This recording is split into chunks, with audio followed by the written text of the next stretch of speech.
नमस्कार शेतकरी बंधूंनो, आजच्या व्हिडिओमध्ये आपण पाहणार आहोत महाराष्ट्र पीक विमा योजना 2026 संदर्भातील 28 मे 2026 पर्यंत आलेल्या महत्त्वाच्या अपडेट्स. ओके, कारण की राज्यातील लाखो शेतकऱ्यांसाठी बातमी खूप महत्त्वाची ठरणार आहे. जे अपडेट्स आपण या व्हिडिओमध्ये बघणार आहोत, कारण आता नुकसान भरपाई असेल, अर्ज प्रक्रिया, सर्वेक्षण आणि विमा वितरणाबाबत मोठे निर्णय घेतले जात आहेत. व्हिडिओ त्यामुळे तुम्ही शेवटपर्यंत नक्की बघा, कारण आज मी तुम्हाला प्रत्येक मुद्दा अगदी सोप्या भाषेत आणि स्पष्टपणे हे सांगणार आहे. ओके, आता जी पहिली अपडेट आहे त्याबद्दल जर सांगायचं झालं तर राज्य सरकारकडून पीक नुकसान पंचनामे आता जलद पूर्ण करण्याच्या सूचना देण्यात आलेल्या आहेत. ओके, तसेच जिल्ह्यांमध्ये महसूल आणि कृषी विभाग संयुक्त सर्वे करत सुद्धा आहेत.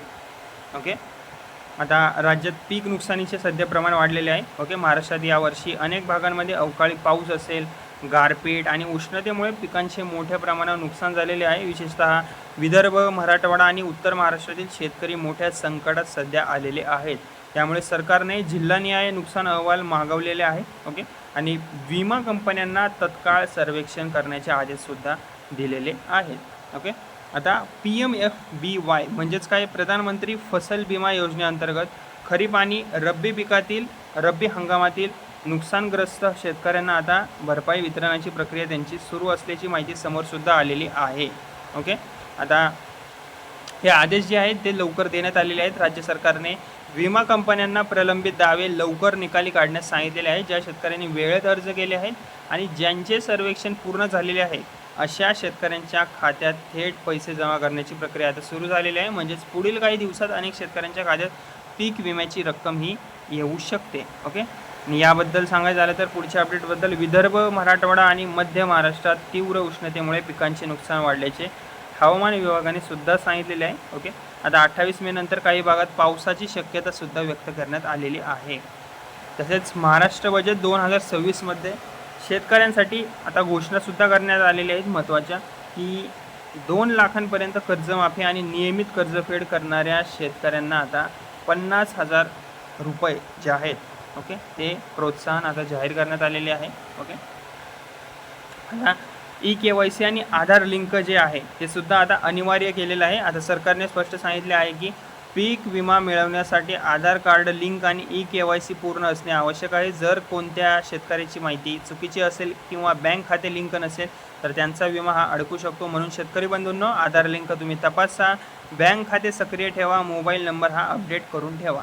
ओके, आता तसेच अनेक जिल्ह्यांमध्ये शेतकरी विमा क्लेम स्टेटस, पेंडिंग अर्ज आणि नुकसान भरपाईबाबत ऑनलाईन माहिती तपासत आहे. ओके, सरकारकडून जिल्हानिहाय यादी अपडेट करण्याचे काम आता सुरू असल्याचे सुद्धा सांगितले जात आहे. तसेच काही भागात 1 रुपयात पीक विमा योजना बंद करून नियमित प्रीमियम पद्धत लागू केल्याची माहिती आता समोर आलेली आहे.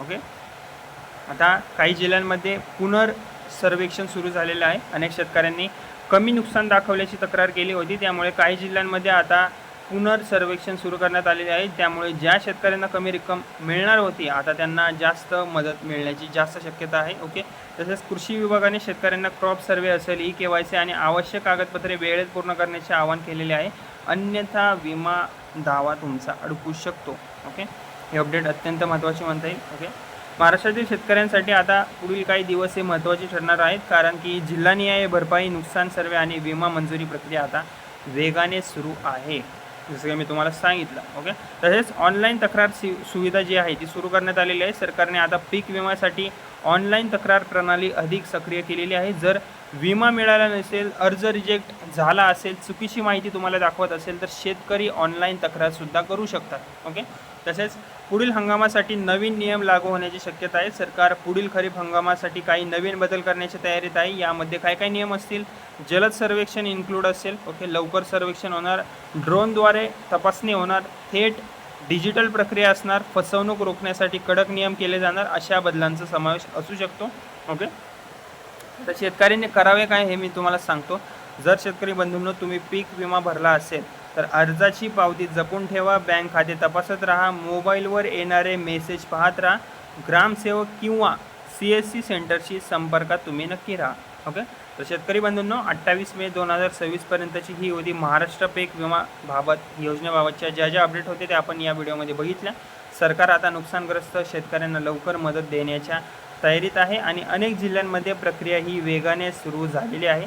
तुमच्या जिल्ह्यात विमा जमा झाला आहे का हे मला कमेंटमध्ये नक्की सांगा आणि जिल्ह्याचं नाव सांगायला लिहायला विसरू नका. व्हिडिओ आवडला असेल तर व्हिडिओला लाईक करा, शेअर करा आणि अशाच सरकारी योजना आणि शेती अपडेटसाठी माझे बडी नावाचं चॅनल आहे त्याला फ्रीमध्ये सबस्क्राईब करायला विसरू नका. धन्यवाद.